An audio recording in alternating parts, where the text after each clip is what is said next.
दोस्तों किसी भी इंसान का चाहे झूठे में ही सही, झूठ में भी नाम आ जाए 302 के मामले में, या मैं कहूं बीएनएस का नया सेक्शन 103 के मामले में जो मर्डर केस की बात करता है, मर्डर केस में सजा कितनी दी जाती है। बस नाम आ जाए, आपका नाम आते ही आप बहुत ही ज्यादा डर जाते हो। और डरने की बात भी है क्योंकि इसमें सीधा पुलिस आपको जेल भेज देती है। और अगर आप बाहर थे तो आप एंटीसिपेटरी बेल भी ले सकते हो। जी हाँ, आप एंटीसिपेटरी बेल बिल्कुल ले सकते हो। आपके पास सिर्फ वो एविडेंस होने चाहिए और आपके वकील साहब में दम होना चाहिए, जिनको पूरी नॉलेज हो और उन्होंने पहले इस तरह के केसेस लड़े हों। आज अपनी इस वीडियो में हम बात करेंगे क्या क्या ग्राउंड्स आपके हो सकते हैं अगर आप एंटीसिपेटरी बेल लेने जा रहे हो या फिर आप रेगुलर बेल लेने जा रहे हो। कोई इंसान आपका अगर जेल में है, रेगुलर बेल आप तब लेते हो जब कोई इंसान जेल में होता है, एंटीसिपेटरी बेल आप तब लेते हो जब वो इंसान बाहर है, फरार है। तो एंटीसिपेटरी बेल भी मिल सकती है, रेगुलर बेल भी मिल सकती है, सिर्फ आपके ग्राउंड्स अच्छे होने चाहिए। बहुत सारी वीडियोस में हमारे पास कमेंट्स थे कि सर ग्राउंड्स बताएं, क्योंकि हमारा जो भी जानकार सगा संबंधी है वो जेल में है 3 साल से, 5 साल से, 2 साल से, और उसको सजा होने वाली है। क्योंकि सजा इसमें या तो उम्र कैद है या फांसी है, दो ही तरह की सजा होती है, तीसरी इसमें कोई सजा होती नहीं है। तो मैं आपको ग्राउंड्स बताऊंगा, वीडियो को अच्छे से देखना, समझना। इन ग्राउंड्स का अगर आप हवाला लेते हैं तो आपकी बेल बिल्कुल हो सकती है। ज्यादा कुछ जानने के लिए मर्डर केस में बेल आप कैसे लेंगे, दोस्तों बने रहिए हमारे इस वीडियो के साथ। नमस्कार दोस्तों, फिर एक बार स्वागत करता हूं आप सभी का अपने इस यूट्यूब चैनल पर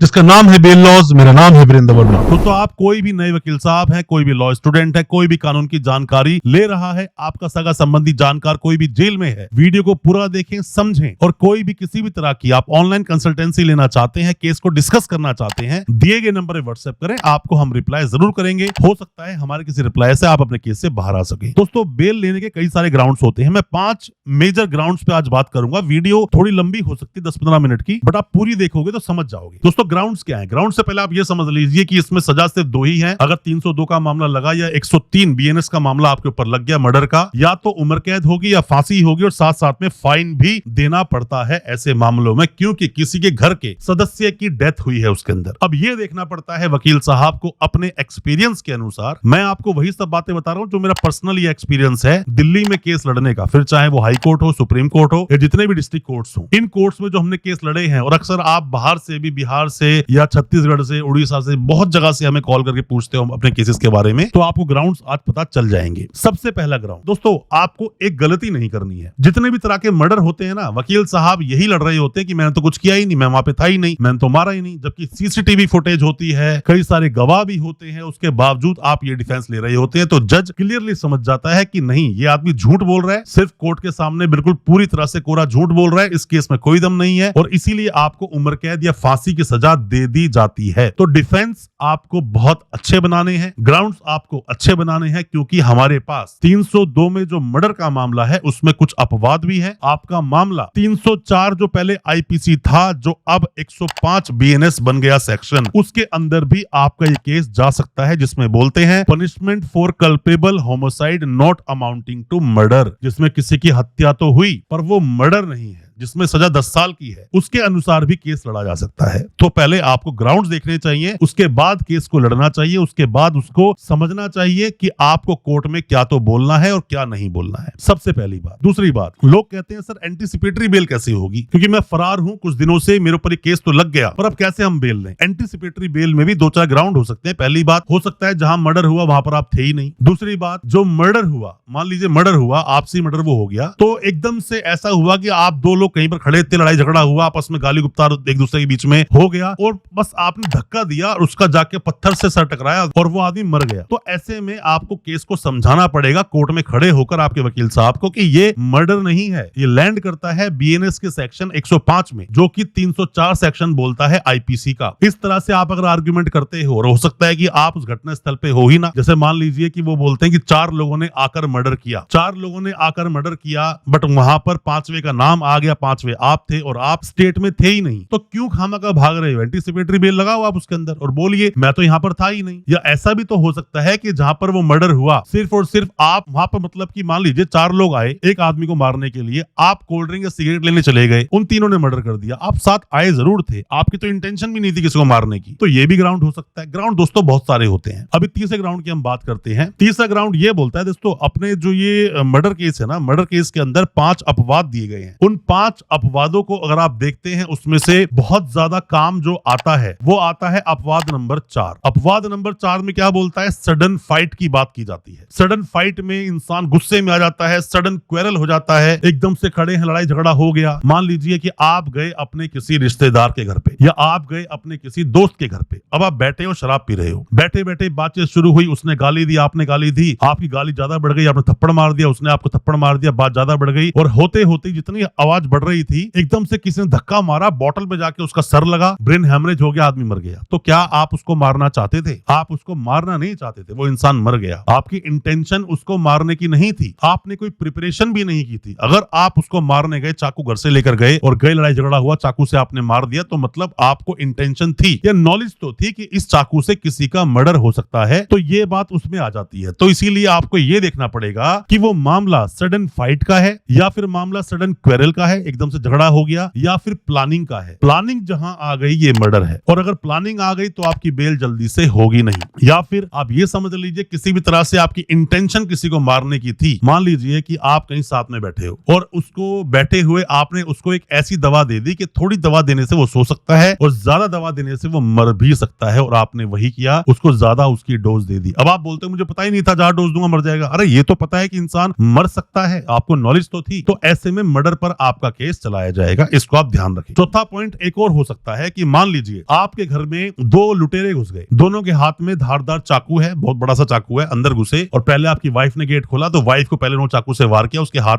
को चीरता हुआ मतलब चाकू आगे निकल गया, तो उसने मारने की पूरी कोशिश की। आप आए, आपकी तरफ चाकू फेंक के मारा या चाकू से मारा, लगा नहीं, पर चाकू उसका नीचे गिर गया। आपने चाकू उसका उठाया और अपने बचाव में सामने वाले रोकने के लिए दूसरे वाले ने जैसे चाकू से वार किया, आपने वार किया तो उसके वो चाकू घुस गया और आदमी मर गया। तो यहाँ पर ये क्या है, ये सेल्फ डिफेंस है। सेल्फ डिफेंस है। मर्डर केस को आप कन्वर्ट करा सकते हो 103 बीएनएस में, जहां आपकी बेल आसानी से हो सकती है, एंटीसिपेटरी बेल भी मिल सकती है। बट मैंने देखा है कोर्ट्स में, कई बार हम जो कोर्ट में फाइट कर रहे होते हैं कि उसका डिफेंस सही नहीं लिया गया होता, उसकी प्ली सही नहीं ली गई होती और बस केस चल रहा होता है। और यहाँ पर केस सालों साल चलता है, बाद में सजा बुल जाती है, उम्र कैद या फांसी, बाद में आप हाई कोर्ट जाते हो, सुप्रीम कोर्ट जाते हो सजा को माफ कराने के लिए, और सजा आपकी माफ होती नहीं है। तो मैंने कई बार जब अपील लगाई है हाई कोर्ट सुप्रीम कोर्ट में, तो हमने देखा है कि उसमें डिफेंस ठीक नहीं लिए गए। बेहतर है जब भी कोई आपका ऐसा केस होता है तो पहले अच्छे किसी भी ऐसे वकील से जिसे नॉलेज हो, केस को डिस्कस कर लिया करें कि आपके डिफेंस क्या बन सकते हैं। दोस्तों बड़ी ही सिंपल सी बात यह है कि मर्डर केस में आपका अगर नाम आया है, मर्डर केस आप पर चल रहा है, तो उसका अंत क्या है? अंत यह है कि सजा जो दी जाएगी उसमें 2 ही सजा हैं, या तो आपको उम्र कैद दी जाएगी और या फिर आपको फांसी दी जाएगी। उम्र कैद मतलब आपकी डेड बॉडी ही जेल से बाहर आएगी, पर ऐसा है नहीं। होता क्या है, कई बार 14 इयर्स में आपने देखा होगा कई लोगों को वहां बेल मिल जाती है, कई लोगों को पहले ही सजा बुलने के बावजूद भी हाई कोर्ट सुप्रीम कोर्ट में जाकर अपील लगाई तो केस को सही ढंग से नहीं लड़ा गया, क्या क्या कमी छूट गई, कोर्ट के द्वारा क्या गलतियां दी गई, उन सब के तहत भी बेल मिल जाती है, उन सब के अनुसार भी बेल मिल जाती है। ये सारा काम आपके वकील साहब के एक्सपीरियंस और वकील साहब की नॉलेज का है। मैं आपको वही बातें बता रहा हूं जो हमारा खुद का पर्सनल एक्सपीरियंस है, दिल्ली में हाई कोर्ट में, सुप्रीम कोर्ट में अपने केसेस को लड़ने का, या फिर लोकल जितने भी कोर्ट है हमारे डिस्ट्रिक्ट कोर्ट्स, उनमें जो हमने केसेस लड़े हैं उसके आधार पर हम बात कर रहे हैं। दोस्तों जब भी कोई केस होगा तो केस में पहले आपको 5 चीजें देखनी चाहिए। आप अगर वकील साहब है तो आपको भी ये बात समझनी चाहिए, आप पर कोई केस हुआ है तो भी समझना चाहिए। अब मान लीजिए एक केस के अंदर ऐसा हुआ कि आपका जो भी सगा संबंधी जो जेल में है वो किसी सामने वाले इंसान पर चाकुओं से वार करता ही जा रहा है और इतने चाकू मार दिए उस इंसान की डेथ हो गई और वो सीसीटीवी फुटेज में आ गया और बहुत सारे गवाह भी हैं। तो ऐसे में आप इस आधार पे केस नहीं लड़ सकते कि मैं निर्दोष हूं, मैंने कुछ नहीं किया, मैं वहां था ही नहीं, चाकू मेरे हाथ में था नहीं, ऐसा नहीं। अपने ही देश के कानून में जो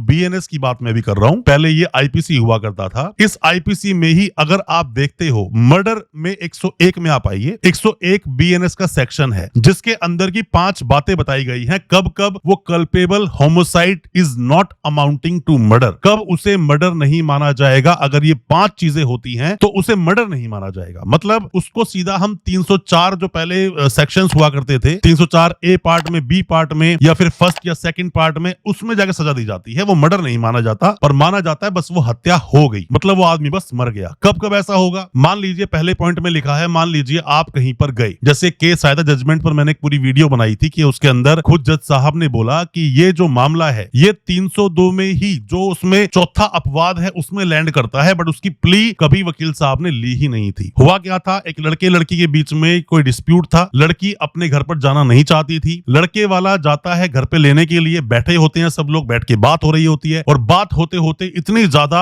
हॉट टॉकिंग, लड़ाई झगड़ा, हाथापाई आपस में हो जाती है कि वो जो लड़का होता है, जो उस घर का दामाद होता है, वो वहां से कुछ पड़ा होता है चीजें, वहां से उठाकर सर में मारता है उसके, और ससुर की डेथ हो जाती है। तो ये आता है किसी भी चीज में अगर ऐसा हुआ कि सेल्फ कंट्रोल आपने खो दिया, ग्रेव में है, सडन प्रोवोकेशन है, किसी ने सडनली आपको प्रोवोक कर दिया और ऐसे में कोई घटना हो गई, कोई मारा गया, तो वो भी मर्डर नहीं माना जाएगा दोस्तों। दूसरा अपवाद क्या बोलता है? दूसरा अपवाद बोलता है प्राइवेट डिफेंस। आपके घर में दो चोर घुस गए और चोरों के हाथ में है बहुत धारदार कुछ भी, तलवार है या चाकू है या कट्टा है उनके हाथ में, सीधा आके उसने चाकू मारा और आपके कहीं पर चाकू से कट गया और चाकू उसके हाथ से गिर गया, दूसरे ने चाकू मारने की कोशिश की, चाकू आपने उसी को मार दिया और वो आदमी मर गया। तो यहाँ पर अगर आप उसको नहीं मारते तो वो आपको मार देता, इसे बोलते हैं सेल्फ डिफेंस। आपने कई बार फिल्मों में भी देखा होगा। और इसी में एक गुड फेथ भी आता है। गुड फेथ, गुड फेथ की मतलब कि किसी इंसान को, आप मान लीजिए रस्सी से लटका हुआ था कोई इंसान, आप उसको बचाने के लिए गए, आपने उसको बोला कि कूद जा, मैं तेरे को बचा लूंगा, और इंसान कूदा और नीचे आके वो सर उसका टकराया और आदमी मर गया। आपने बचाने की कोशिश उसको की, गुड फेथ में आप थे। गुड फेथ में मतलब किसी के लिए अच्छा कर रहे हो, बट ऐसे में सामने वाले की मृत्यु हो जाए तो उसको भी मर्डर नहीं माना जाएगा। साथ में ही जो पब्लिक सर्वेंट होते हैं, तीसरे पॉइंट में बोलते हैं पब्लिक सर्वेंट होते हैं, या फिर जो रेड होती है कहीं पर भी, आपने देखा होगा एनकाउंटर्स हो गए। एनकाउंटर्स कहां से आए? एनकाउंटर यही जो पहले 302 आईपीसी का जो तीसरा पार्ट है उसमें लिखा हुआ है। और यहां पर भी आप देखते हो तो जो बीएनएस का जो नया कानून है, बीएनएस के 101 सेक्शन के तीसरे पार्ट में आप देखोगे तो ये बातें लिखी हुई हैं कि अगर जब रेड होती है या एनकाउंटर्स होते हैं तो उस वक्त भी जब पुलिस किसी का एनकाउंटर करती है और जेन्युइन रीजंस होते हैं तो उसे भी मर्डर नहीं माना जाता। ये भी किसी भी तरह से मर्डर नहीं माना जाएगा। सडनली फाइट हो जाए किसी इंसान की, सडनली हाथापाई हो जाए। चौथा पॉइंट बोलता है, मान लीजिए कि आप रोड पर, अक्सर आपने देखा होगा रोड रेस के किस्से आते हैं कि मान लीजिए आप गाड़ी लेकर जा रहे हैं, सामने से गाड़ी वाला आया, दोनों की आपकी बहस शुरू हो गई, लड़ाई झगड़ा शुरू हो गया, हाथापाई हुई। हाथापाई में उसने आपको मारा, आपने उसको धक्का दिया, जाकर वो पत्थर से टकरा गया और पत्थर से टकराने से ब्रेन हेमरेज हो गया और वो आदमी मर गया। तो ये क्या है? ये क्या है? सडन फाइट का नतीजा है। या फिर कुछ मान लीजिए कि कोई भी चीज ऐसी थी कि जो कि सडन क्वेरल, सडन एकदम से लड़ाई झगड़ा कहीं पर हो जाना। दो दोस्त खड़े हैं, शराब पीकर खड़े हैं, दोनों के बीच में आपस में कोई बातचीत हो रही है, करते करते कोई ऐसी बात किसी ने बोल दी, उसने गाली दे दी, गाली देने का उसने गाली दे दी। पर दोस्तों ये सब ना प्रूव करना पड़ता है। ऐसा नहीं आप कोई भी प्ले किसी टाइम भी ले लोगे, आपको प्रूव करना पड़ेगा। आपके वकील साहब अगर एक्सपीरियंस्ड हैं तो प्रूव कर देंगे और दिखा देंगे कि ये किसी भी तरह से मर्डर नहीं है। ये जाएगा culpable homicide not amounting to murder में, जो कि पहले 304 आईपीसी हुआ करता था। और अब आप नए कानून में बीएनएस में उसी सेक्शन को 105 में देखोगे, वहां पर आपको देखने को मिल जाएगा punishment for culpable homicide not amounting to murder. मतलब किसी इंसान की डेथ तो हुई, मृत्यु तो हुई, पर वो मर्डर नहीं माना जाएगा। तो आप इसके अपवाद पढ़ सकते हैं, क्योंकि मर्डर के हिसाब से अगर आप केस लड़ रहे हैं दोस्तों, ये सब ना निर्भर करता है आपके वकील साहब के एक्सपीरियंस पर। मैंने कई बार देखा है कि कुछ वकील साहब पहली बार मर्डर केस लड़ रहे होते हैं और वो गलत तरह की प्ली ले रहे होते हैं, गलत तरह के डिफेंस ले रहे होते हैं, बाद में सजा बुल जाती है, उम्र कैद या फांसी। और शुरू में भी दोस्तों देखा जाए तो आप बेल कब लगाओगे? बेल का ऐसा कोई नियम नहीं है। आपको जिस दिन अरेस्ट किया गया आप एक हफ्ते में बेल लगा सकते हो, एक हफ्ते में आपको बेल मिल भी जाएगी अगर आपके पास अपनी बेगुनाही के सबूत हैं। मान लीजिए कि आज 3 लड़के आए, 3 लड़कों ने मिलकर किसी इंसान को इतना मारा, चाकू से मारा, गोली मार दी, सब कुछ कर दिया। करने के बाद में नाम आया 4 बंदों का, उसमें से एक आप भी हो, आप कलकत्ता बैठे हो, किसी काम से गए हो, उस वक्त तो आप यहाँ पर हो ही नहीं, पर वो बोल रहे हैं कि 4 लोगों ने मारा। तो यहाँ पर अगर आपके पास सबूत है तो ऐसे में आपकी एंटीसिपेटरी बेल भी हो जाएगी, रेगुलर बेल तो आपकी हो ही जाएगी अगर आपको अरेस्ट कर लिया है पुलिस ने। क्योंकि ऐसे मामलों में दोस्तों वैसे तो ये बोला जाता है, अपने देश का कानून ये बोलता है कि किसी भी इंसान को अपने बचाव का पूरा मौका दिया जाता है और पुलिस को भी किसी भी तरह से बायस इन्वेस्टिगेशन नहीं करनी चाहिए। बट ऐसे मामलों में पुलिस बहुत जल्दबाजी दिखाती है लोगों को पकड़ने में और जेल भेजने में। और अगर आपने मर्डर किया है सच में तो भी, मर्डर नहीं किया तो भी, और अगर नाम आया है तो भी, अपने देश का कानून, अपने देश का संविधान आपको अपने केस को लड़ने के लिए पूरी तरह से स्वतंत्रता देता है, आजादी देता है। केस को लड़ा जा सकता है, हो सकता है आप निर्दोष हो और आपका उस केस में नाम आ गया हो। कोई भी किसी भी तरह की सजेशन आप चाहते हैं, कुछ भी पूछना चाहते हैं, बेल पर बहुत जल्दी वीडियो लेकर आएंगे। पहले भी बहुत सारी वीडियो बनाई है 302 पर, उन वीडियोस को देख लोगे, आपको पूरी जानकारी जरूर मिल जाएगी। अपने केस के रिगार्डिंग कोई भी सजेशन चाहते हैं, एडवाइस चाहते हैं, कुछ कंसल्टेशन चाहते हैं, तो भी आप दिए गए नंबर पर व्हाट्सएप कर सकते हैं, आपको पूरी जानकारी जरूर मिलेगी। अच्छा लगा हो आज का वीडियो, चैनल को सब्सक्राइब करना बिल्कुल ना भूलें, साथ में लगा बेल आइकन जरूर दबा दें ताकि इसी तरह की लीगल अवेयरनेस की वीडियोस दोस्तों आप तक पहुंच सके सबसे पहले। बहुत बहुत शुक्रिया दोस्तों, धन्यवाद हमारी इस वीडियो के साथ बने रहने के लिए।